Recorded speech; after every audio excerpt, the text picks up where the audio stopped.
আপনার মায়া খিলা শাড়িটা কত কষ্ট করিয়া কত মানুষের বাড়ির কাম করিয়া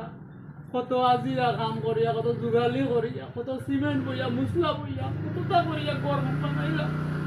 আই যে উচ্ছেদ করে লাইতো আমার ঘর ঘর ভাঙ্গি লাইতো আরে বাবাজি তুমি যদি রহিতাই আই সে আমার দুঃখ দশা দেখলাই আমার উঠে যে কি আমার তোরা লামত চলে ওটা দেখলাই আরে বাবাজি তুমি আনো গেলাই আমার